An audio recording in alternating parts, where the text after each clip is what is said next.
Hey there! Did you know Kroger always gives you savings and rewards on top of our lower-than-low prices? And when you download the Kroger app, you'll enjoy over $500 in savings every week with digital coupons. And don't forget fuel points to help you save up to $1 per gallon at the pump. Want to save even more? With a Boost membership, you'll get double fuel points and free delivery. So shop and save big at Kroger today. Kroger, fresh for everyone. Savings may vary by state. Restrictions apply. See site for details. This episode is brought to you by Shopify. Forget the frustration of picking commerce platforms when you switch your business to Shopify, the global commerce platform that supercharges your selling wherever you sell. With Shopify, you'll harness the same intuitive features, trusted apps, and powerful analytics used by the world's leading brands. Sign up today for your $1 per month trial period at shopify.com/tech, all lowercase. That's shopify.com/tech. Welcome, everyone, to the G-Note Podcast. I am your host, Jason Spicy G. Goldman, and I'm a Grammy-winning record producer, arranger, and musician. I've been a music professor at USC for over 22 years, and I am most known for writing and producing music for the iconic Michael Bublé over the past 2 decades. This is a podcast for musicians who want advice and strategies on navigating the music industry. If you're not a musician but a music fan, I promise there is plenty in here for you as well. On this pod, we talk all things music. On today's pod, I'm talking about how to help you get better at what you do. Let's go.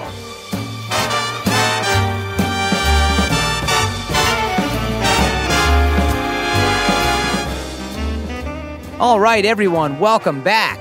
Today, as I mentioned, we are talking about how you can improve your skills and quickly. Be it performing, producing, engineering, whatever you're doing in the music industry, this episode is sure to give you some strategies on how to get better. One of the biggest issues that musicians face is the ability to get better. Many times, musicians are just not really sure what they need to do to get better. Like, if they're practicing an instrument, a lot of times they get in the room and they're going to say they're going to practice, and what they end up doing a lot of times is just playing. And there's a difference between practicing and playing. And this applies to any of the disciplines in the music world. So there are basically 2 main ways, in my opinion, on how to improve efficiently and quickly. And this doesn't include listening. Obviously, you have to be a student and listen as much as you can.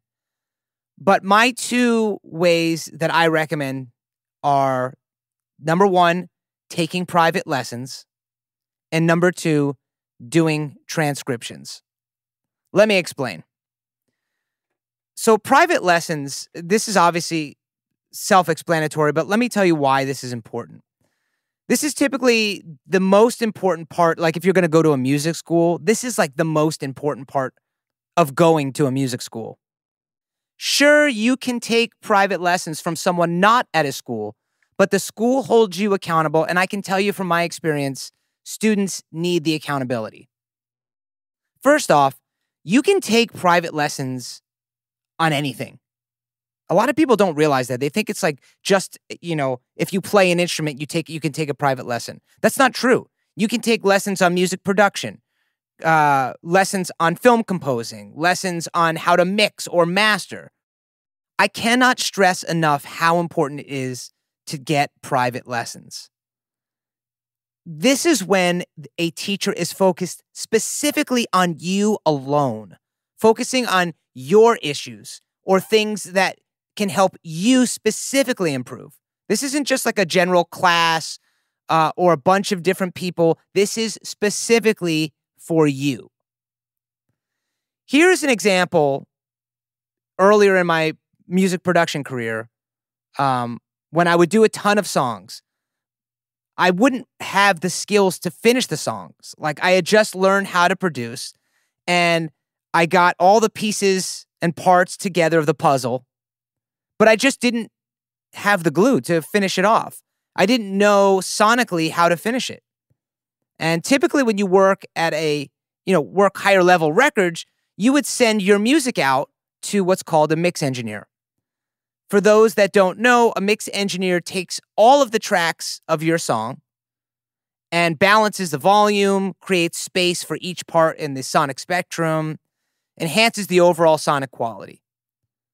And so at that time, I just didn't possess those skills.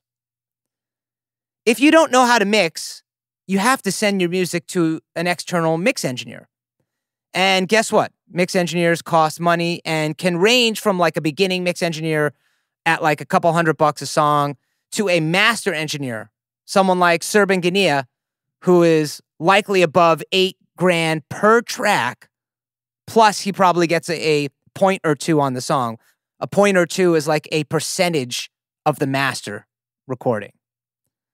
For those that don't know Serban, here's a couple of songs that you may know that he's done. 24 karat magic in the air. We are never, ever, ever getting back together. You make me feel like I'm living a teenage dream. Yes, so obviously you can see Serban pretty much does the biggest hits. Most of the biggest hits in the past 20 years, Bruno Mars, that you just heard, Katy Perry, Taylor Swift, just a small fraction of what he's mixed. He's won 20 Grammy Awards. He is a fantastic mix engineer. You may be thinking, well, if you're doing lots of songs a year and you don't know how to mix and you have to hire someone, that could end up being quite a lot of money. And the answer is yes, that's correct. Which means that I needed to learn how to mix. So, of course, I probably did what everyone else did, which is I watched YouTube videos. Those are always a great place to start. It's free advice. Now, not all of the advice is always great, but it's a great place to start. But the bottom line is you really need someone to give you specifics that relate to you, as I mentioned earlier. So I decided to find someone I could take a mix lesson from. So I looked up some of my favorite sounding pop albums, as at the time I was doing a ton of just straight pop music. And I looked to see who mixed the record, and I began sending cold emails. So, for example, I looked to see who did Katy Perry's Teenage Dream. It was Serban. So obviously I sent an email to him. Hey, I'd love to get a mix lesson from you. Most people, believe it or not, would actually email me back, but they would say, I don't teach, right? They're like, I just mix. I'm not a teacher. But one guy did get back to me by the name of Mark DeSisto. And he got back to me and he said also that he is not like a teacher per se, but he could mix an album or a record for me and allow me to come watch and ask questions. So for me, in my head, I'm thinking, well, that is basically what I'm looking for. It's a teacher. So Mark, just so everyone knows, Mark has done a ton of albums, many in the pop rock genre. And he did a Michelle Branch album called The Spirit Room, which is her big record. It was actually her debut record back in 2001, I believe. And she was actually, I think she was one of the first artists signed to Madonna's label at the time. I know she was on Madonna's label. I don't know if she was the first, but Madonna had a label called Maverick. And I always dug Michelle Branch's music. It was definitely that pop rock sound, and I love that sound. And on that record, there was a song that really was all over the radio, and it was called Everywhere. And I had just loved the sonics of that sound. Here is a little bit of the chorus of the song. I would put money that you probably heard it before. It's a really catchy song and really well produced and engineered. 'Cause you're everywhere to me, and when I close my eyes, it's you I see. Wow, that is a really good pop song. So moving on here, I end up paying Mark to mix one of my songs. I don't remember the song. And I went to his studio and I watched him and asked him a ton of questions. Folks, it was not cheap. It was like, he charged me for mixing a regular record as if I was any other person, right? I mean, maybe he gave me a slight discount, but I could tell you it was still expensive. But worth the money to watch a pro work. especially as it relates to my music. I learned a ton.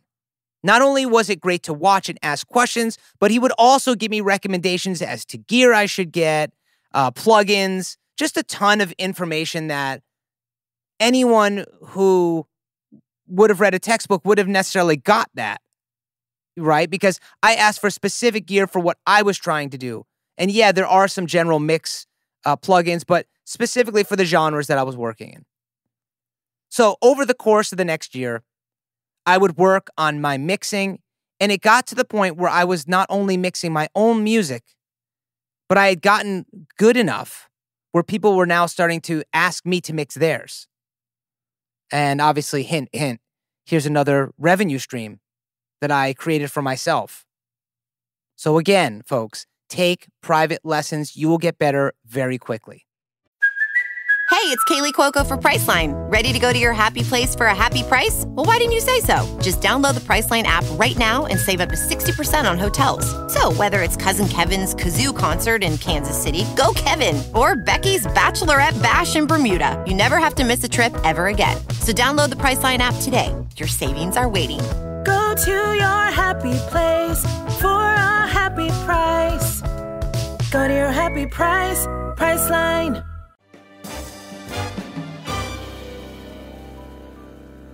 The second way to get better really quickly is transcription.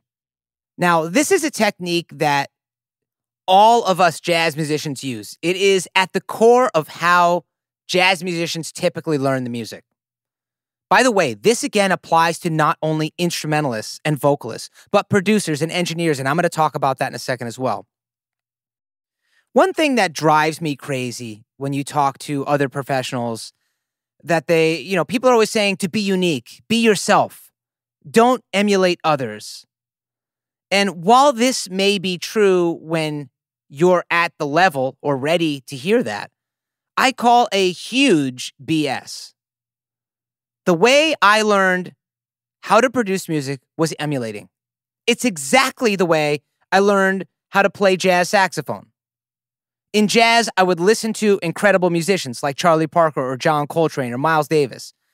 And after listening to them, what I would do is I would learn to play their solo by ear. And I would try to play it exactly like them. I want the same time feel, the same phrasing, the same tonguing. And I did the same exact approach with music production. I created a playlist called Killer Production for myself. And I would put any song I felt was produced at the highest level that I just loved. All the music on this particular playlist was pop music because I have a separate one for jazz as well. And I still have this playlist and I still listen to it almost once a week. And you know what I would do? I would transcribe it. I would take a song or sometimes just a part of a song and I would try to recreate the exact same song on my own, or a portion of the song on my own. Everything from like how the kick drum sounded to specific vocal effects that I thought were interesting, or synth sounds that I was like, how did he get that synth sound? And this would sometimes take me weeks to get it close. But once I did, I would learn a ton. All of the learning comes from the process and the journey. I want to figure out how to get a specific type of synth sound. What am I doing? I'm doing hands-on work inside my digital audio workstation, which is just the computer software, computer engineering and production software. And if I couldn't figure it out on my own, of course, I went to YouTube. And if I couldn't figure it out from YouTube, I would ask another person who I knew was good at music production. And I would make it so that I learned quickly. Let me say this, folks. It's really hard to be unique and special without the actual tools to do it. It would be like me asking you to write an article in Chinese, but no one ever gave you the alphabet or characters, but expected you to just get better and write the article. Even if you've heard it, yeah, sure, you may have heard it, but can you write an article? You need the tools, and you need to learn how to use the tools as best you can. Once you do, then you can level up your game and move into trying to be unique.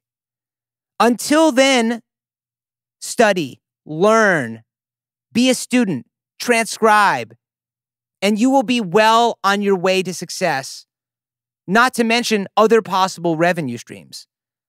But to try to jump into being unique and special from the jump is not the best way for long-term success. So I just gave you 2 ways on how to get better and get better quickly. Take private lessons and transcribe. Now go out and do it. All right, folks, I hope you enjoyed today's episode. If you haven't already, please subscribe to this pod so you can stay up to date with new shows, giveaways, and more importantly, the concerts. You got to come check out my big band. We are usually at Vibrato Bar and Grill, a jazz club, usually every 2 to 3 months. So check the website, which is jasongoldmanmusic.com. Or you can follow me on Instagram at SpicyGMusic. At the website, you can find out what other projects I'm working on and to see when I'll be performing next. Thanks so much for listening, everyone. Much love. Peace.